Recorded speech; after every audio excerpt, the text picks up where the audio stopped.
se considera esta un supuesto necesario para dar protección a la población frente a vulneraciones del ambiente.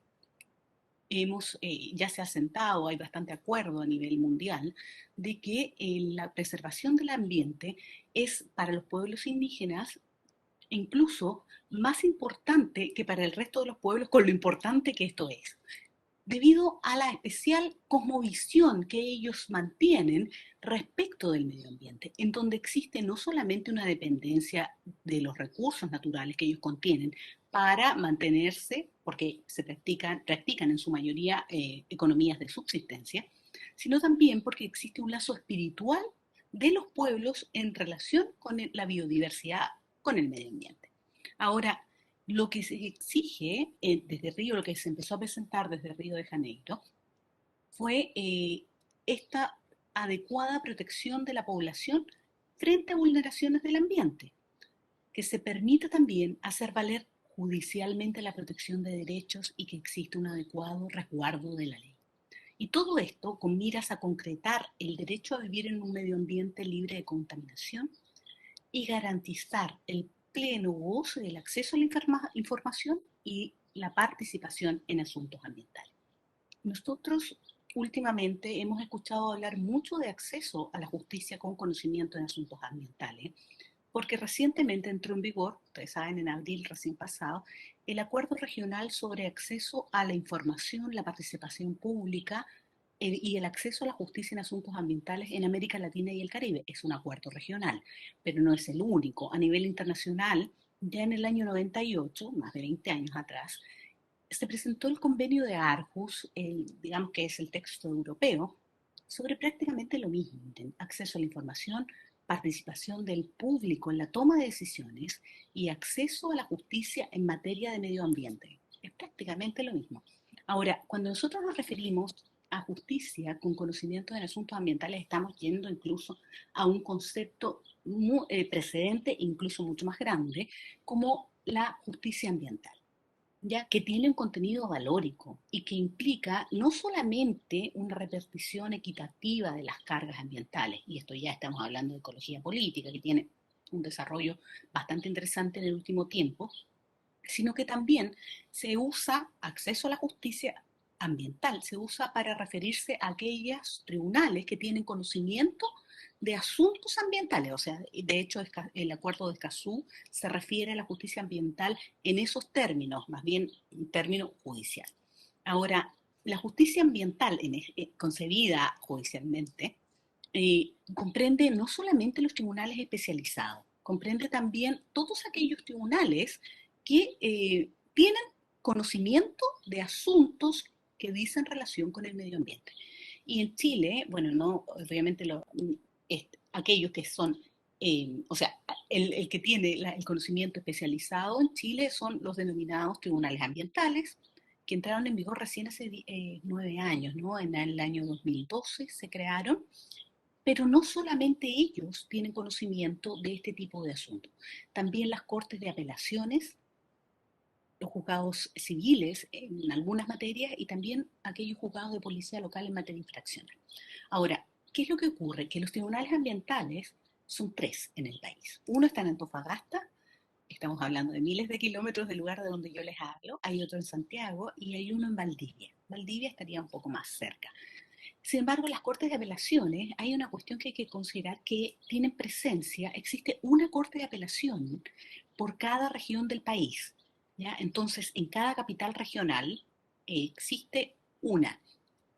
Y eso también implica que son más cercanas. Juzgados civiles existen prácticamente en todas las comunas del país, lo mismo que juzgados de policía local. Incluso en algunas comunas, si bien puede no existir un juzgado civil, con competencia civil, un juzgado de derecho civil, pero sí existe juzgados de policía local con competencia infraccional en materia ambiental en algunas cuestiones que después voy a mostrarles una diapositiva.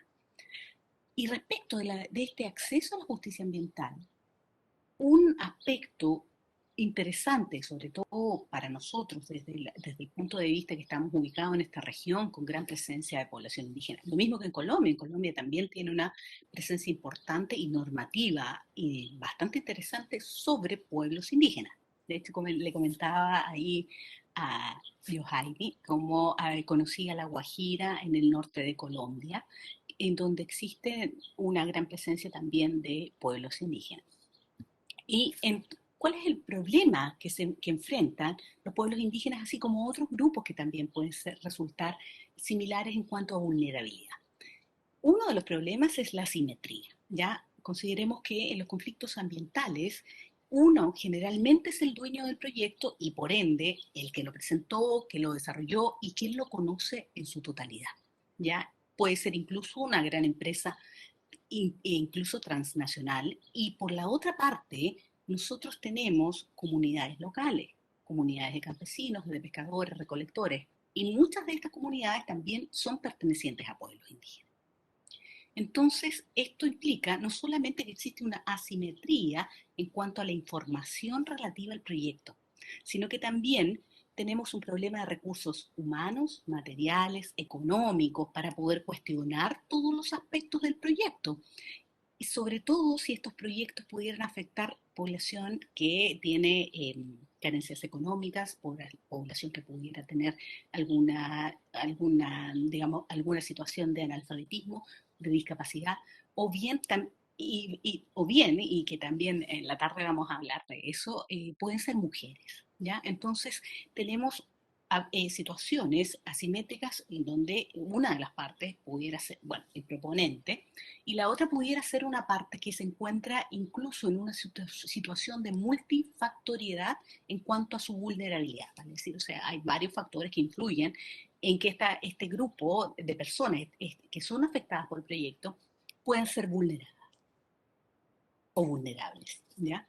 Ahora, a nivel internacional, yo ya les mencionaba del Acuerdo de Escazú, cuyas partes, quienes lo han ratificado, son Argentina, México, Antigua y Barbuda, Bolivia, Ecuador, Guyana, Nicaragua, Panamá, San Kitts y Nevis, San Vicente y Granadina, Santa Lucía y Uruguay. Sin embargo, son 24 los países invitados a firmarlo.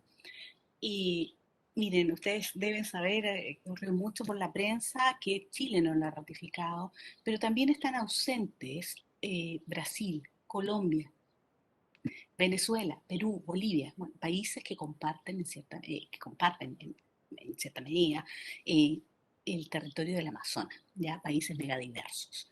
Entonces, también nosotros podemos ver, si bien a nivel internacional existen estos tratados, no son precisamente eh, ratificados por todos y no todos los países hacen parte de estos tratados. Ahora, miren el Tratado de Aarhus, está vigente este tratado ya desde el 2001. Eh, tenemos que solo hay 5 miembros de la Unión Europea que lo han ratificado, pero la Unión Europea lo ratificó en conjunto y serían Dinamarca, Italia, Francia, Bélgica y Portugal. ¿Ya? Entonces nos encontramos que en realidad la participación ambiental, el acceso a la justicia ambiental, el acceso a la información, si bien es ampliamente promovida, porque la doctrina ya son numerosos los autores que ustedes han visto, existen muchos, bueno, los invito a buscar literatura porque incluso hoy en día, gracias a la electrónica y a la red, podemos acceder a numerosos trabajos que existen sobre esta materia de la justicia ambiental. Ahora, los estándares a observar y que promueven estos tratados es poner a disposición del público información de los gobiernos relacionada con el medio ambiente. Sin embargo, esto también pudiera obligar a que los gobiernos pudieran verse empujados a entregar información que pertenece a los privados. Ahora, les muestro este link que incluí en la presentación porque el acceso a la información pública también está regulado en muchos de los países, en muchos países de América Latina. Existe una ley de acceso a la información pública o ley de transparencia. Y acá podemos ver cuáles países cuentan con una ley, ¿ya? Bueno, los países que están en blanco no cuentan con ley de acceso a la información. Tenemos República Dominicana, ya desde 2004, México, uno de los más antiguos, 2002, Guatemala, 2008, 2006, 2007, Ecuador, 2004, Perú, 2003, Colombia. 2014. No es tan antigua entonces esta ley de acceso a la información en Colombia. Veamos Brasil, 2011, Chile, 2008, Argentina, más reciente incluso, 2016. ¿Me entiendes? Entonces, en general nosotros podemos considerar que casi todos los países cuentan con una ley que permite esta información de acceso a la información, o sea, digamos, a los datos públicos. Pero ¿qué pasa cuando muchos de los privados se encuentran involucrados con la administración y esa información pudiera estar protegida además por un secreto comercial o secreto empresarial? Y en consecuencia, o bien pudiera incluso estar calificada y existe un derecho de propiedad al respecto. Podemos tener también ahí un conflicto de intereses y esto también nos pudiera llevar a reflexionar acerca de los resguardos o las reservas que pudieran tener los países para entrar a ser parte de estos acuerdos. Ahora, también otro estándar es que se establezcan en los países que hacen parte de estos tratados causas de participación de la sociedad en la toma de decisiones administrativas. Causas de participación, ¿ya? Entonces, bueno, lo demandado evidentemente es que exista una participación activa para que todas las personas puedan llevar a la autoridad eh, sus peticiones y además obtener, y esto en materia administrativa, pero también en materia judicial, ¿ya? Y en materia judicial incluso implica el paso más adelante, no solamente participar, sino que además exigir que los tribunales puedan obligar al cumplimiento de las obligaciones ambientales, no solamente a las autoridades, sino que a las empresas, a los particulares, y llegar incluso a paralizar actividades contrarias al medio ambiente. Ahora, Escazú, usted comprenderá, ahí más o menos podemos ir delineando también que si ya tenemos que obligar al cumplimiento de obligaciones es porque tampoco existe una voluntad para llevarlas al cumplimiento de manera espontánea.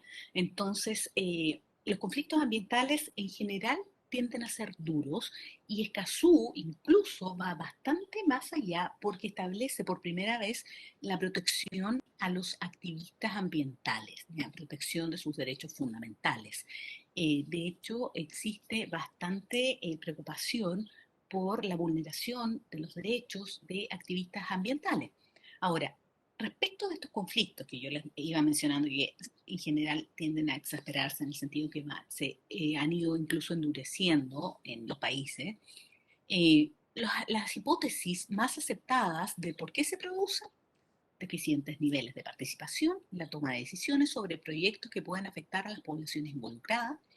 Se dice que no basta un nivel de participación que sea meramente informativo, no bastaría que ellos fueran informados, que se les comunicara la realización de un proyecto, que se les sugiera que tal vez se va a hacer un proyecto, sino que se exige que esta participación sea de nivel resolutiva, ya que sean las personas afectadas las que puedan tomar las decisiones sobre esos territorios, sobre los recursos naturales.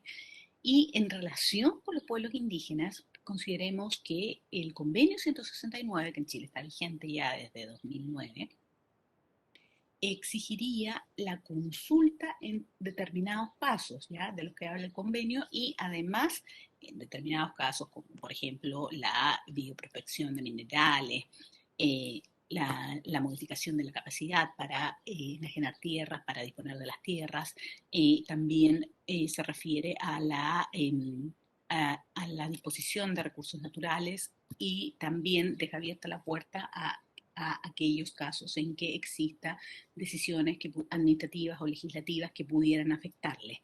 Entonces, Lopendía nos dice que, en definitiva, el nivel de participación que se está pidiendo a nivel internacional sería más bien también como una forma de manifestar la autodeterminación en cuanto a los territorios y en cuanto a los recursos, a la administración y disposición de los recursos ambientales.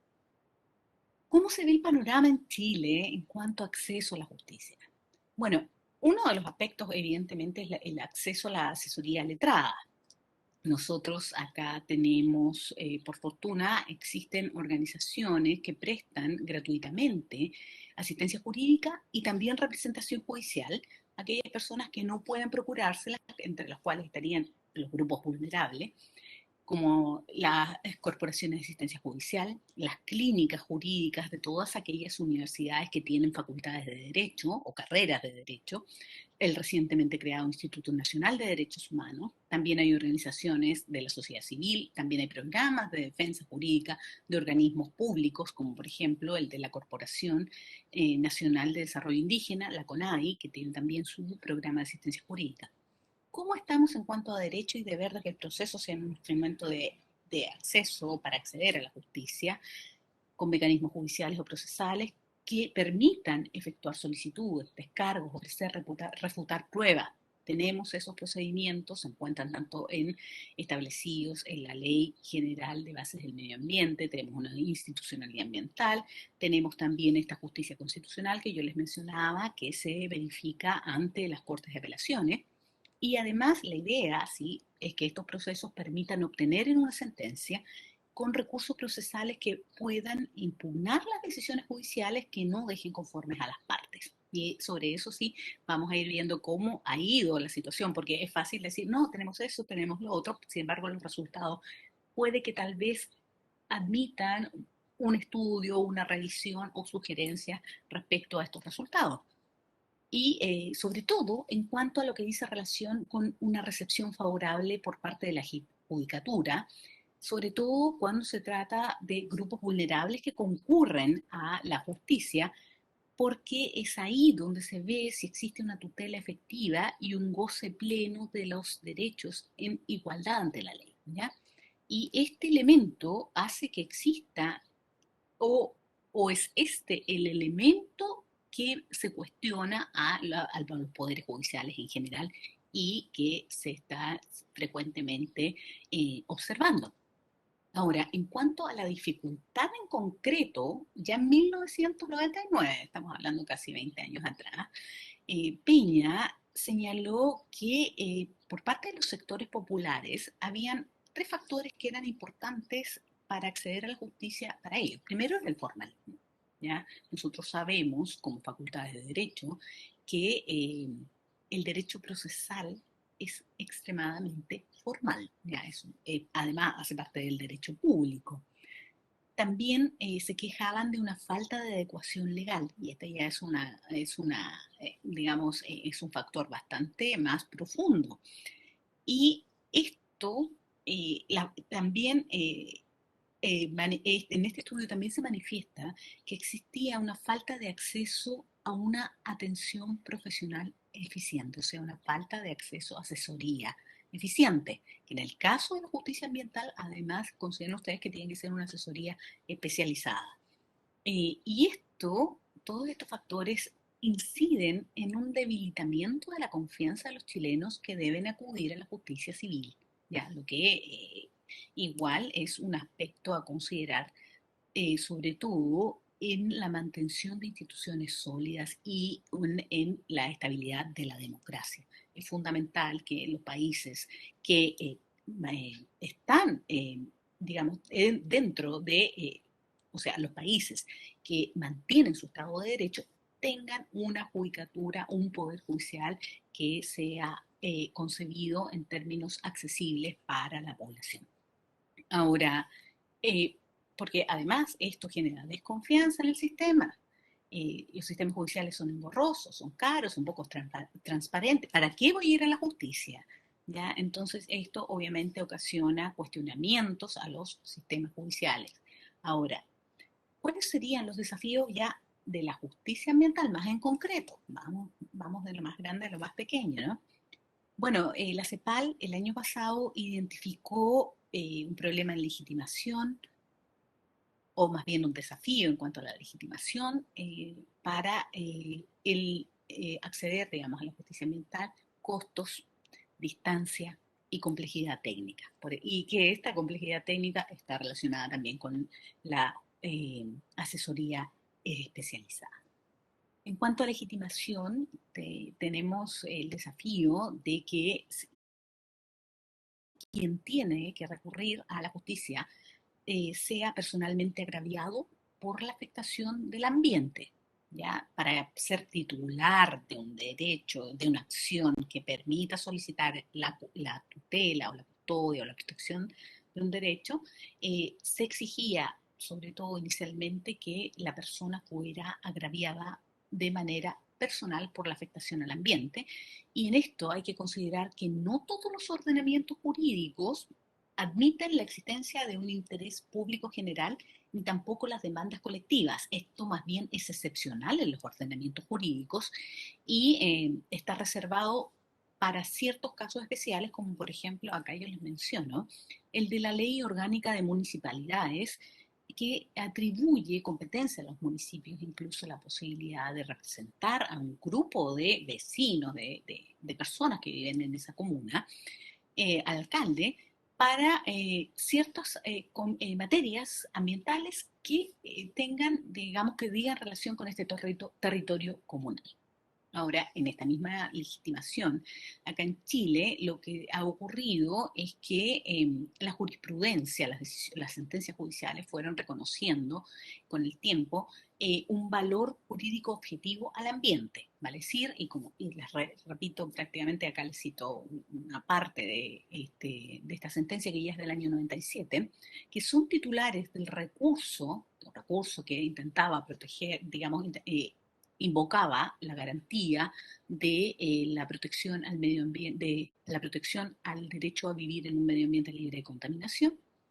Eh, Todas las personas, o sea, son titulares de este recurso necesariamente todas las personas naturales o jurídicas que habitan el Estado y que sufran una vulneración del derecho al medio ambiente libre de contaminación, asegurado por el artículo 19, número 8 del texto fundamental. Entonces, en cuanto a legitimación, más bien hubo una evolución jurisprudencial o a través de las sentencias para empezar a reconocerse esta legitimación más amplia y no solamente exigiendo que la persona sea personalmente afectada por algún impacto que se verifique en el medio ambiente. Otro desafío que se identificó por la CEPAL, este de los costos. El acceso a la representación en general debe pagarse. En general, no es una cosa solamente chilena, y esto pudiera dejar fuera de acceder a la justicia en asuntos ambientales a los grupos más vulnerables. Si bien más atrás yo les mostraba, les comentaba que en Chile existiría asesoría letrada, eh, en materia ambiental, no todos esos mecanismos o esas herramientas de acceso a la justicia para quienes no pueden pagársela eh, otorgan asesoría en causas ambientales. ¿Ya? Hay privados, como hay algunas clínicas jurídicas, pero en general son excepcionales. Los privados, hay grandes estudios de abogados, o están empezando a haber grandes estudios de abogados que representan pro bono, es decir, pagándose después de las costas de la causa, o según lo que obtengan en las causas, a aquellas personas que pudieran resultar ser grupos vulnerables, hay ONG también, pero no son excepcionales, no es, digamos, un servicio ofrecido ampliamente.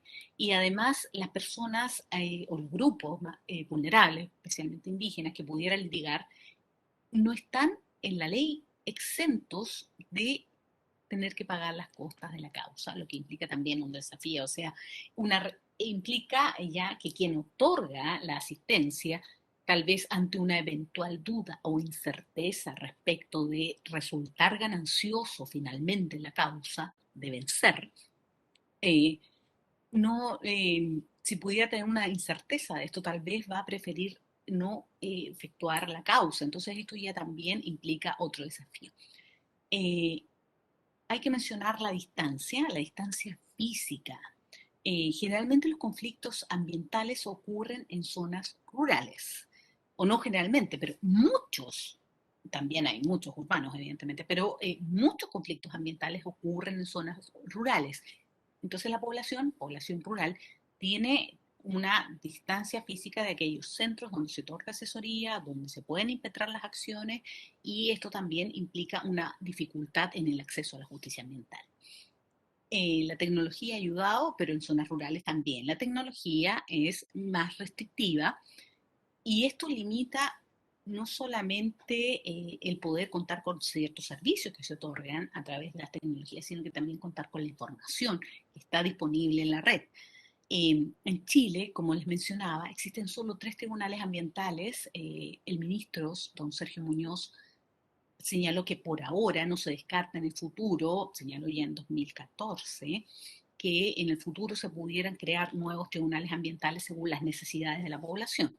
Ya el más cercano a mi región está a 2 horas de camino hacia, más al sur incluso. Ya eso agreguen la dificultad de provenir desde zonas rurales y luego trasladarse, llegar a un centro y luego trasladarse a la ciudad donde se litiga o donde se pueda contar con este acceso a la justicia ambiental. Y la complejidad técnica, que ya la habíamos adelantado. O sea, en materias ambientales se discuten cuestiones que requieren conocimientos especializados. No solamente conocimientos especializados en cuanto a la judicatura ambiental, en cuanto a los recursos, las leyes, sino que también conocimientos de tipo científico y tecnológico que permitan cuestionar precisamente los aspectos de un determinado proyecto, de un determinado emprendimiento o de una determinada decisión administrativa. ¿Ya? Entonces, esto no viene más que a corroborar esta simetría entre quienes proponen el proyecto o quienes lo aprueban administrativamente y quien pudiera estar o verse afectado por los impactos o por los efectos de este proyecto. Además, en cuanto a complejidad técnica, y esto también relacionado con la asesoría, piensen que los abogados, la mayor parte de los abogados con conocimientos en materia ambiental, trabajan para las empresas por una cuestión obvia, digamos, son ellos los que tienen esta demanda y en consecuencia encuentran los abogados. Entonces, volvemos al problema de que aquellos dispuestos a litigar por las comunidades son menos. Entonces, volvemos también a esto de los costos. Ahora, piensen ustedes que en Río lo que se establece ya en el 92 fue proporcionar acceso efectivo a los procedimientos judiciales y administrativos y entre estos al resarcimiento de daño y que existan recursos pertinentes. ¿Ya? Y frente a eso, yo les había comentado que teníamos varias sedes con tribunales con competencia en asuntos ambientales, que una de esas era la infraccional, la ambiental o especializada, la constitucional y la civil principalmente. Y principalmente, digamos, eh, estaría la ambiental y obviamente la constitucional es muy demandada, no obstante, no necesariamente sea aquella que proceda. Miren, en materia de juzgado de policía local o aquella justicia infraccional que yo les mencionaba, ellos conocen de la aplicación de sanciones, principalmente respecto de normativa especial, específica sobre explotación de recursos forestales como fomento forestal y de bosques, sobre recursos, por ejemplo, de agua potable, de alcantarillado, pesca deportiva, protección de recursos naturales renovables, protección de las áreas verdes silvestres, industria pesquera y derivados. ¿Ya? Pero la justicia especializada que estaría concentrando el conocimiento de aquellos asuntos en materia ambiental es la justicia de los tribunales ambientales, es bastante reciente, como ya les había reiterado, y conoce, si pudiéramos resumir aquello de que conoce, todo lo que señala el artículo 17 de la ley 20.600, conoce principalmente de reclamaciones de ilegalidad de determinados actos administrativos y normas dictadas por la institucionalidad ambiental chilena, que está conformada por el Ministerio del Medio Ambiente, Superintendencia del Medio Ambiente, el Servicio de Evaluación Ambiental, Comité de Ministros y otros organismos con competencia ambiental. Conoce también de las demandas por reparación de daño ambiental. Y en esto es importante, digamos, es bueno que nos recordemos, porque después vamos a ver qué pasa con los recursos de protección. También solicitudes de autorización de actividades, previa consulta que se realizan, y reclamaciones contra sanciones aplicadas por la Superintendencia del Medio. Eso podríamos resumirlo. Sin embargo, hay una fuerte cantidad, o tal vez fuerte sea mucho, pero hay una interesante cantidad de recursos que se ingresan por sede constitucional, se ingresan en cortes de apelaciones que tienen presencia en cada una de las regiones de Chile, y el recurso que se impetra es el recurso de protección, que tiene ciertas particularidades, ¿verdad? Y que tal vez nos permitan entender por qué, existiendo judicatura especializada, muchos grupos continúan interponiendo recursos de protección, porque este de partida es un recurso de emergencia, por ende es excepcional y está dirigido a proteger en carácter de urgente la inminencia, digamos, frente a la inminencia de una vulneración de algunos de los derechos que se consagra en la Constitución que está actualmente en vigor. Ahora, generalmente se impetra a favor de garantías como la vida, la salud y el ambiente libre de contaminación. Vida, salud, ambiente libre de contaminación, que son como la triada, ¿no? Generalmente se invocan los tres juntos, pero también se presenta alegando la falta de consulta como una falta de consulta de la población indígena como una forma de discriminación, porque si existiendo esta obligación en la ley no se aplica en este caso. También, y por lo mismo, se solicita el control de convencionalidad del convenio 169 de la OIT, que las cortes de apelaciones ejerzan este control de convencionalidad, vale decir, que verifiquen si se ha aplicado o no este convenio en el caso concreto de ese proyecto. Y tiene la particularidad, al estar en cada región, al ser esta una medida de emergencia con un procedimiento especial muy abreviado, muy ágil. En general, un recurso de protección se puede tramitar en 6 meses. Pensemos nosotros que, y no lo agregué, pero otro aspecto también del el acceso a la justicia ambiental es el tiempo. ¿Ya? Los litigios en materia ambiental son eternos y además generalmente a causa de un solo proyecto se pueden presentar innumerables litigios. Hay causas que llevan 10, 12 años, o sea, que se han ido, conflictos ambientales que se han ido verificando por décadas, ¿ya? Entonces, esta aparecería como una justicia más accesible económicamente y accesible también logísticamente. Ahora, este recurso de protección eh, se ha estimado que procede para garantizar el medio ambiente en general, para garantizar el medio ambiente, el derecho a vivir en un medio ambiente libre de contaminación, cuando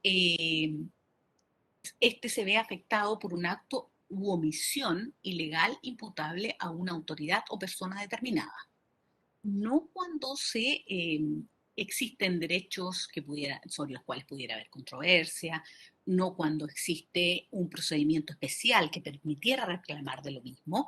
Sin embargo, al respecto, un autor, Fernando A., en 2016, señaló que existiendo bienes jurídicos fundamentales como la vida y la salud de la población, no obstante exista esta justicia especializada, las Cortes de Apelaciones también mantienen competencia en asuntos ambientales. ¿Ya?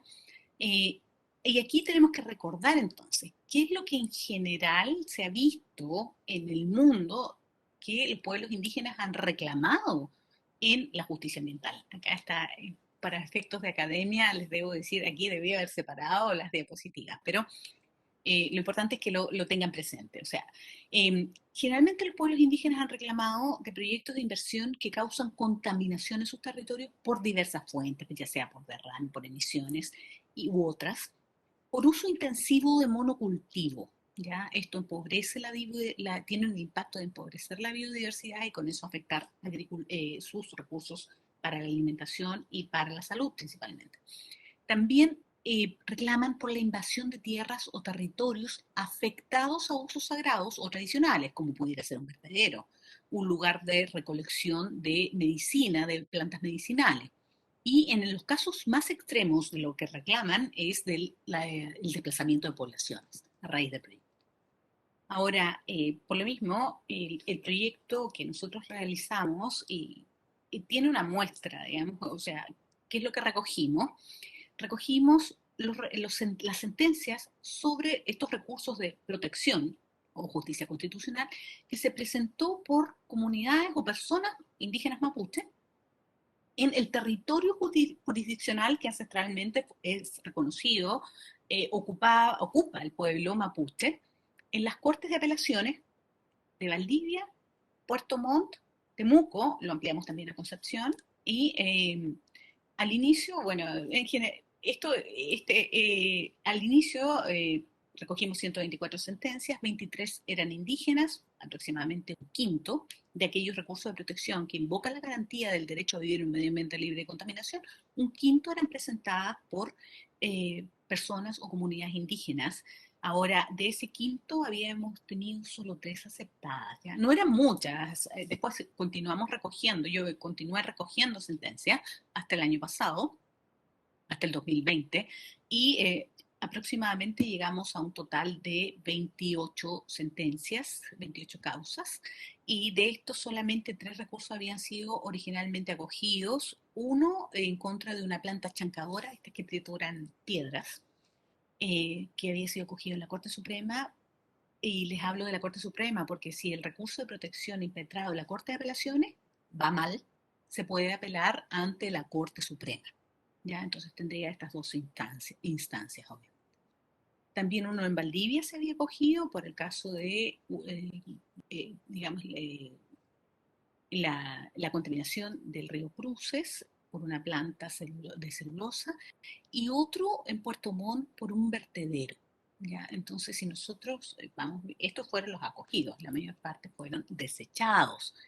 Pero, ¿cuál era también el interés de nosotros en ver estas sentencias eh, y ver las causas? Era ver qué era lo que estaban pidiendo las propias comunidades en sus presentaciones. Porque es difícil o tal vez no sea muy legítimo que eh, un externo venga a decir qué es lo que quieren las comunidades. Las comunidades aymara quieren esto, las comunidades mapuche, en Rapa Nui quieren esto. Entonces, en realidad quisimos ir a ver qué era lo que por escrito habían solicitado ellos mismos. Entonces, lo que principalmente se solicitaba en general, paralización de actividades u obras no autorizadas por las comunidades en territorios que no son de su titularidad, incluso a veces, pero reivindicando propiedad ancestral. ¿Ya? No tenían el título de propiedad actualizado, pero sí tenían una propiedad ancestral.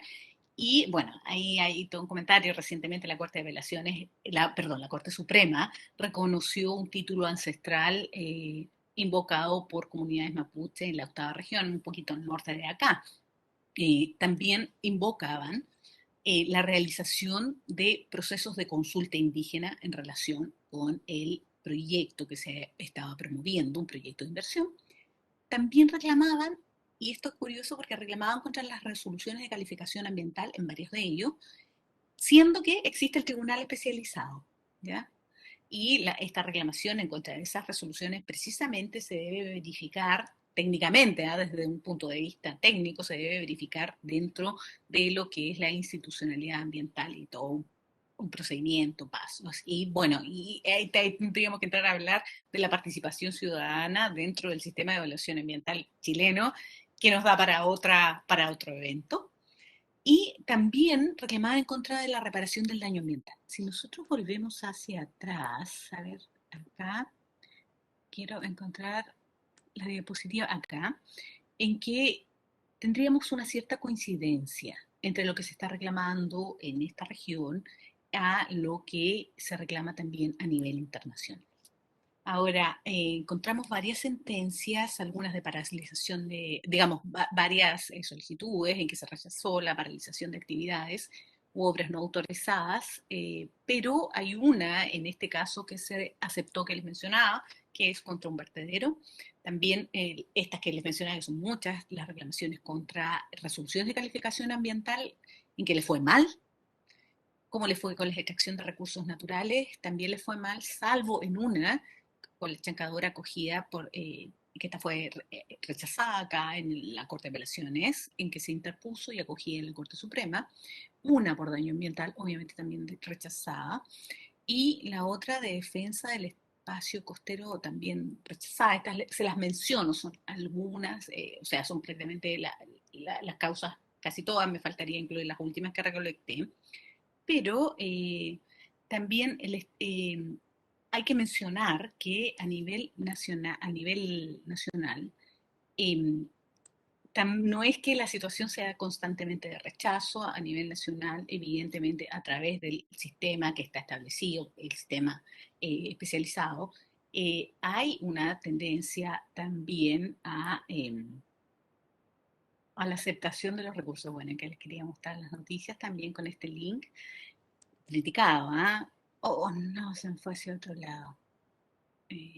Retroceder. Vamos a retroceder. Perfecto.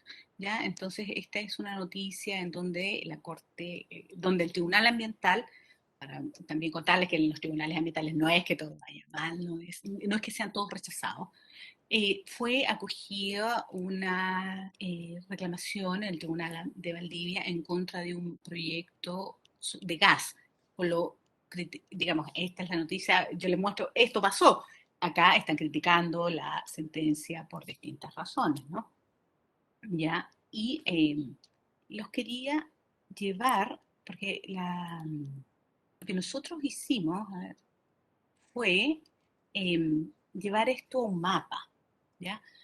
Eh, Les quiero mostrar el mapa porque eh, mandamos a hacer un mapa que permita ver en el territorio los conflictos ambientales.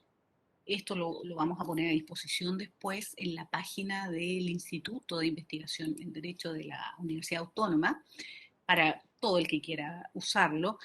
Y los clasificamos, los conflictos por color, los que dice, los color café, digamos, lo pusimos en cuanto a las reclamaciones, o sea, en cuanto a las solicitudes de protección en contra de actividades contaminantes, amarillo para participación, azul para energía, verde es extracción de recursos naturales. Y esto es, bueno, acá región del Biobío, región del Ñuble, y yo estoy aquí en el medio, y nos permite ver en café, en las comunas en donde existe, donde se presentaron estos recursos de protección. La idea después es ir cruzando esta información a través de un geógrafo o de un especialista para ver los recursos naturales que están ahí y más o menos ver la recurrencia y de los conflictos ambientales en relación a estos recursos de protección. Y el territorio ancestral, digamos, el territorio donde se encuentran presentes poblaciones indígenas mapuche es todo el que tratamos de cubrir a través de las Cortes de Apelación. Entonces ustedes acá pueden ver materialmente dónde están estos recursos, dónde fueron presentados estos recursos de protección. Si nosotros repasamos, ¿y por qué no habrían andado tan bien? Las principales razones de rechazo son formales, ¿ah? En cuanto a la improcedencia del recurso de protección, y esto evita que se pronuncie sobre el fondo, la Corte, también se menciona en las sentencias que no existen derechos indubitados, hay discusión sobre los derechos que se están invocando y en consecuencia no podría aplicarse la medida de excepción de emergencia. En el caso de la consulta indígena, eh, se aprecia, sí, que hay cada vez, no por esta vía, en el caso de la consulta indígena también se señala, digamos, que hay razones de improcedencia formales, pero como ya les mencionaba, hay una tendencia a irlos aceptando, eh, no en cuanto a recursos de protección, sino que la reclamación por falta de consulta a nivel general. Y lo que más se señala es que habría una imposibilidad de pronunciarse porque existe un tribunal de competencia especial como el Tribunal Ambiental y no correspondería a las Cortes de Apelaciones conocer de esto, no obstante lo que haya dicho el profesor Fernando, con todo respeto.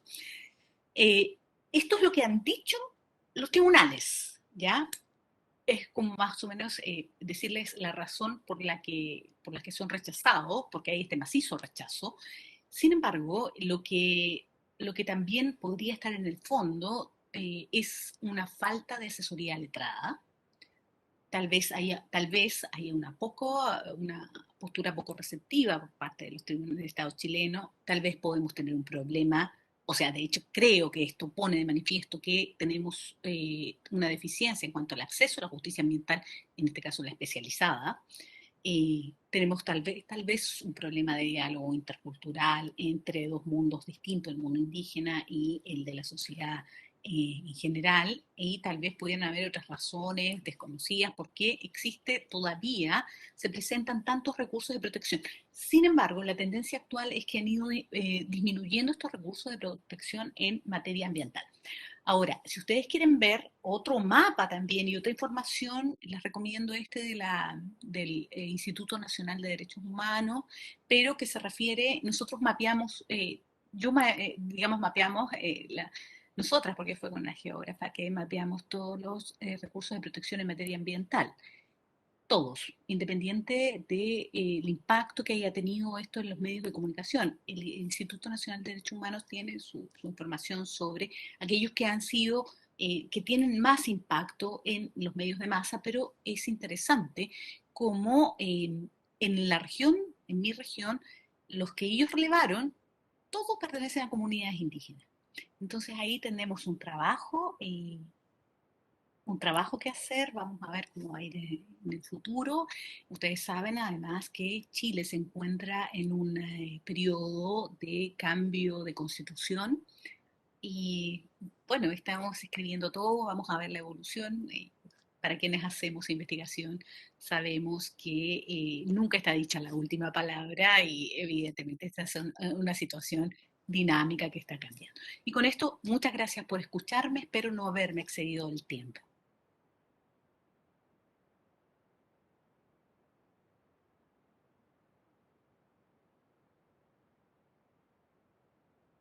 Estoy, estoy bien, así, ahí. Muchas gracias, doctora Helen.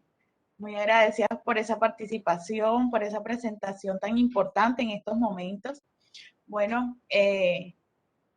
sí, bueno, yo le quería comentar que, pues, frente a esta presentación que usted nos hace, y pues, como le digo, tan importante en estos momentos, porque frente a ese sistema internacional que hoy nos está requiriendo la protección del medio ambiente, tenemos esa resolución de la Asamblea General de las Naciones Unidas que ha procurado transformar el mundo con la creación de los objetivos de desarrollo sostenible y que si vemos con estos objetivos, muchos de estos objetivos tienen inmerso el tema ambiental, ¿sí? No ha sido como otros temas que tienen un objetivo en específico, sino que hay muchos objetivos que tienen inmerso el tema ambiental, las ciudades sostenibles, el agua potable, ¿cierto?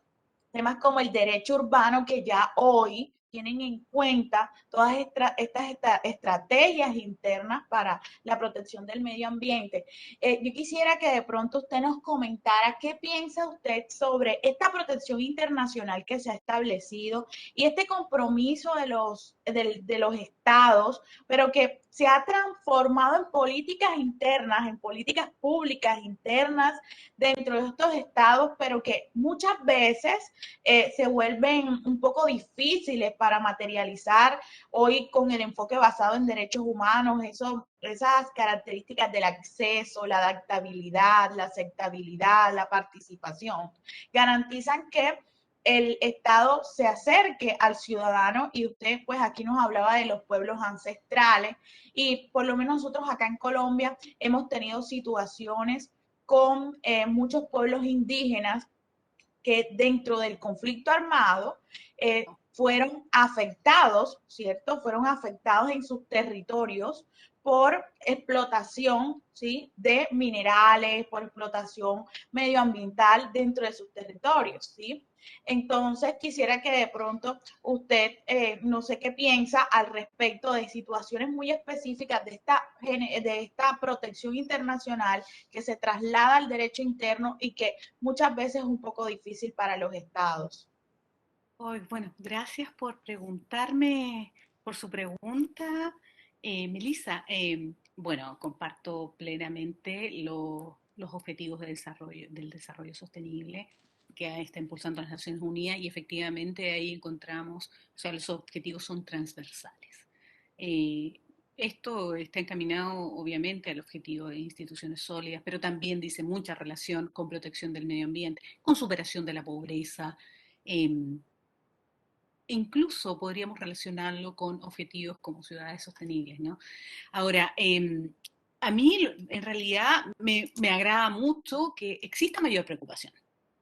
Creo que es innegable esta mayor preocupación por el ambiente. Vemos como todos estamos pendientes de lo que dice Greta en estos momentos, de lo que está pasando en el G20, a ver si logran algún acuerdo frente al cambio climático.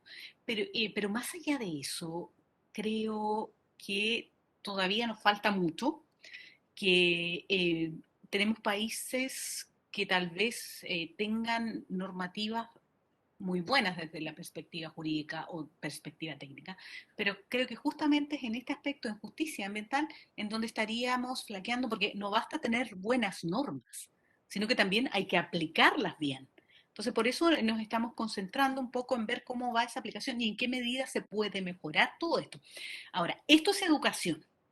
¿Ya? Y lo que se está haciendo a nivel internacional con esta preocupación de las nuevas generaciones, de los más jóvenes, creo que es fundamental. También me da un poco de miedo que se pase mucho, que se exagere tanto, que después creo que tenemos casos de ansiedad por este cambio climático que podría ser apocalíptico, ¿ya? Pero sin duda creo que, o sea, el hecho de que existan normas es porque hay una necesidad. Esto ha ido cambiando porque sí hay una mayor conciencia, pero nos falta mucho, tenemos que ver todavía a nivel latinoamericano, acá en la región todavía, creo que tenemos bastante por hacer y solamente continuar mejorando. Desde la academia nosotros vamos aportando con estas investigaciones con un granito de arena. eh, Iniciativas como estas son fundamentales, creo. O sea, mientras mayor difusión, mayor explicación, mayor comentario, mayor intercambio, para mí es importante también conocer qué es lo que pasa en Colombia, cómo les va a ustedes, qué les ha resultado, qué no les ha resultado. Entonces, ahí vamos avanzando. Estas son cuestiones de consensos. Ya el medio ambiente efectivamente es una cuestión de consenso. Hoy en día, incluso sobre el cambio climático, se están construyendo acciones y consenso. Lo que sí creo que es ya fundamental, bueno, dentro de esos consensos, lo que sí noto que ya es un paso, una base, entender que el planeta es uno solo, que no tenemos más donde ir como especie. Y creo que eso implica que existe otra conexión ahora respecto de los gobiernos, la ciudadanía, con el planeta. Creo que la ciudadanía, que todos los habitantes del planeta están haciendo más presión y observando mucho más a sus gobernantes respecto de qué van a hacer o qué medidas toman en relación con el medio. Entonces, bueno, seguir trabajando, seguir haciendo actividades, seguir estudiando, y creo que estamos empezando, no, sobre todo porque lo que tú también mencionabas, dijiste muchas cosas, pero, o sea, dijiste, en tan poquito dijiste mucho, los problemas ambientales urbanos. Nosotros venían diciendo ya hace mucho tiempo, tenemos problemas con la basura, tenemos problemas con la basura, tenemos problemas con la basura. Y ahora es un problemazo, tenemos problemas con los vertederos, yo les mencionaba acá como algunas resoluciones, en general, y en el mapa ustedes lo pueden ver, hay muchos reclamos contra los vertederos, contra la basura en definitiva que se estaría eh, depositando o en territorios indígenas o en territorios cercanos a comunidades indígenas. Y esto también es la basura de las ciudades. ¿Ya? La basura de las ciudades se lleva a los sectores rurales, ¿qué hace en los sectores urbanos con esa basura? Y si es que incluso nosotros hemos llegado a tener casi crisis sanitaria por la basura, porque no podían ir a depositar los camiones, porque tenemos muchos conflictos, ¿no? No podían ir a depositar la basura, en consecuencia no pasaban a recogerla de los domicilios. ¿Qué genera eso? Que muchas personas no se preocupan de su basura, la depositan en las calles y en consecuencia tenemos un problema urbano de contaminación. ¿Ya? Lo que demuestra simplemente que el ambiente no es solo urbano, no es solo rural, no son solamente las áreas protegidas, o sea, es toda una cadena. ¿Ya? Entonces, Sí creo que hay un avance. Los objetivos del desarrollo sostenible, nosotros también los estamos trabajando y revisando en qué medida las leyes contribuyen a la consecución de esos objetivos. Sin perjuicio de eso también, creo que mientras no se siga avanzando en consensos, que no exista más conciencia, podemos tener leyes lindas, pero no nos van a servir. Aun cuando la justicia ambiental sea más accesible. Si no hay consenso, siempre va a haber alguna forma de evitar la norma, de esconderla, de burlarla, siempre, ¿me entiendes? Entonces sí, pero estamos empezando, estamos construyendo. No sé si he respondido.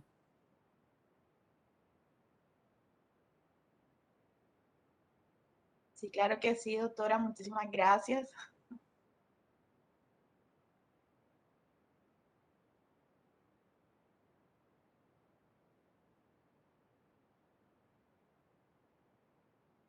Creo que se ha pegado o es el mío.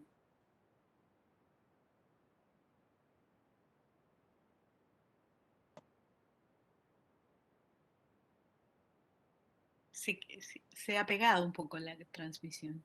Disculpe, profesora Melissa, ¿tiene algún inconveniente con con el audio? Parece que se pega. No, Laura, ¿ya? ¿Me escuchan? Sí, Le estaba diciendo a la doctora Helen que muchas gracias por esa respuesta y sí que igual la educación y también que exista un verdadero acceso a todo ese tipo de políticas de manera real, que es lo que hoy se está procurando con el enfoque basado en derechos humanos, eh, garanticen que se puedan cumplir todas estas metas, todos estos objetivos y que este tipo de investigaciones como esta que ella nos ha presentado hoy garantizan el conocimiento para que pues estas nuevas generaciones puedan exigir, ¿sí?, la verdadera garantía de sus derechos. Y con acceso a la justicia ambiental para poder lograr esta protección de esas garantías. Así es, señora. No sé si hay alguna otra pregunta, Laura. no, yo creo que, que todo quedó muy claro. Yo creo que ya podemos dar finalizada pues la, la conferencia.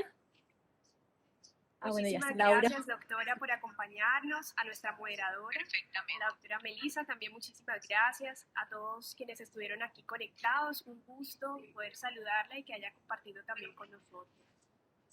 Feliz Bueno, día para todos. Muchísimas gracias y Cartagena es su casa. Siempre bienvenida, doctora Helen. muchas gracias, muy Un agradecida. gusto, doctora Helen. No, un gusto para mí, ha sido un placer. Gracias de nuevo y la felicito por la iniciativa nuevamente, me encantó y espero que nos veamos en Cartagena. Así será, acá siempre la esperamos con los brazos abiertos. Muchas gracias. Un feliz resto de día para todos, muchísimas gracias y nos vemos en una próxima conferencia. Hasta luego. Hasta luego, gracias.